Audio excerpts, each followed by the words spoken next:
One of my best friends is having a birthday party this weekend, a big gaming do. He said to me, "Hey Marcus, you're the person we go to for running a role playing game, and we've never actually played it. So could you run a Dungeons and Dragons game for us?" And I said, "Yes, absolutely. I can do that." I'm not going to do that.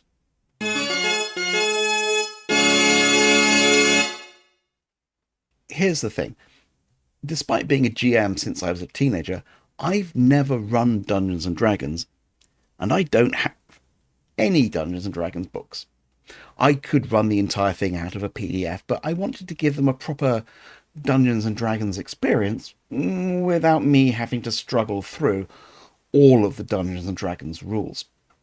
And if this had come up 5 years ago, I know exactly what I would have said. I would have said yes, and I would have run Dungeon World. In fact, I've run Dungeon World for some of these people already, and they really enjoyed it. Dungeon World is the Powered by the Apocalypse version of Dungeons and Dragons. The GM doesn't roll any dice, but it's got D&D races, D&D monsters, D&D classes, D&D spells, D&D kind of treasure. It feels very much like D&D. But, like Monster of the Week, there's a problem. Dungeon World isn't D&D. Now, that would have been fine until recently, because recently people have worked out what Dungeons and Dragons looks like, even if they're not playing it. Thanks to TV shows and video games, they know that there's a 1 on a d20 is a critical fail, and a 20 on a d20 is a critical success, and they know that it's all very exciting and esoteric and fun. So I need to run something that looks a lot more like Dungeons and Dragons. And I thought, well, what can I do? Well, it turns out there's a solution. A game that I'd seen go past on Kickstarter and not really been interested in because I don't run Dungeons and Dragons. Who would want me to run Dungeons and Dragons? Oh, now they do. And that game is ShadowDark. I hadn't paid it much attention, but then it won 4 Ennies. Now, the Ennies, if you don't know, are the role-playing gaming industry's internal awards for fantastic stuff, basically. And ShadowDark didn't just win one. It wasn't just the best game, it was also the best rules. And those rules were also set out in the best layout and design in a rulebook, all of which went to make it the product of the year for 2024. It's brand new. And I thought, okay, I'll have a look. So I downloaded the Quick Start set, started looking through that. I got myself a piece of paper, some dice, and a pencil, and I did something I hadn't done for years. I rolled up a character. I didn't assign points. I didn't say, these are the stats, I will rearrange them into a pleasing order for a class I've already picked. No, I went through and I rolled 3d6 6 times in order for a character. The character was awful. And I loved it. Because the idea of not having to think ahead. Who do I want to play at level 10? Who do I want to play at level 8 and 6? What am I going to plan to have as being specializations and feats? Those are all the things that put me off Dungeons and Dragons. And ShadowDark doesn't have them. It felt a lot more like the Dungeons and Dragons that I played back in the 80s. Back in the 80s when we had the ZX Spectrums, space shuttles, the first flickerings of breakfast TV, and of course, in role-playing games, RuneQuest. Yes, RuneQuest, not Dungeons and Dragons. RuneQuest was my first role-playing game.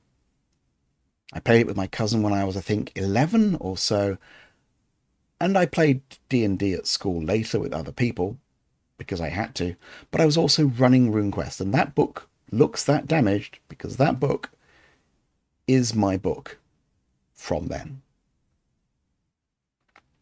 And ShadowDark felt like someone had taken the rules for Dungeons and Dragons from the 1980s, and rather than complicating them, had instead just updated them. I thought, brilliant. I will buy the full book. I will run this. And I can run it with just the book and some paper and some pencils and some dice. But then I thought to myself, this is a birthday party. These people are expecting a bit of a show. If less is more, let's think about how much more would be. ShadowDark is D&D, more or less.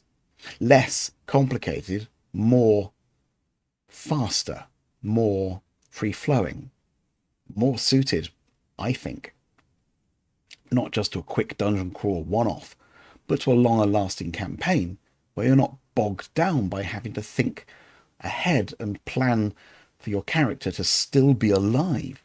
You could have them die and have a new character, and the campaign could keep going.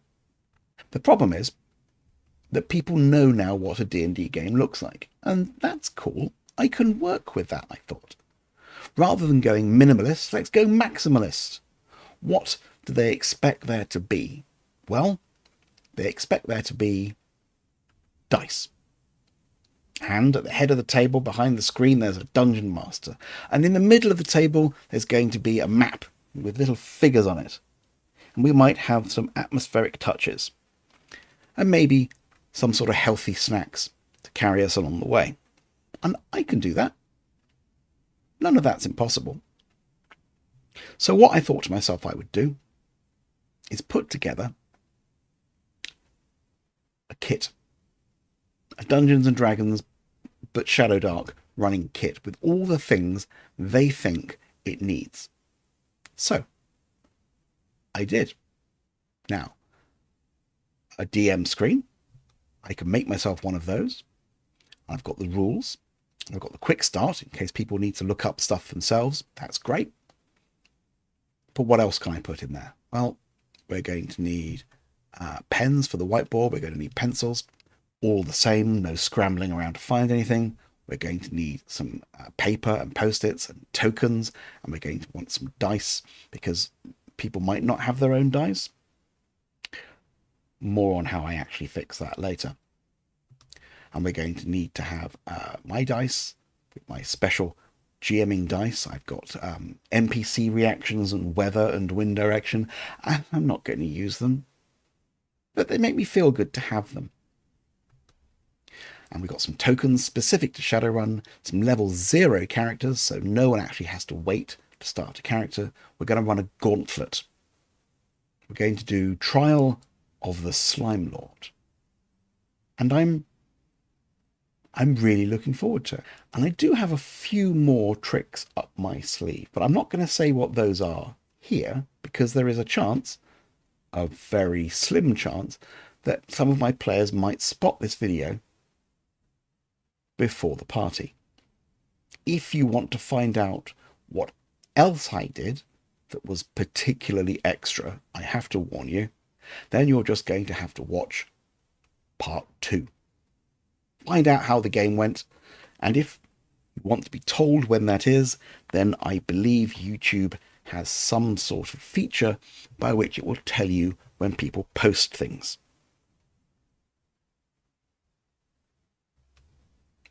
Thank you for watching.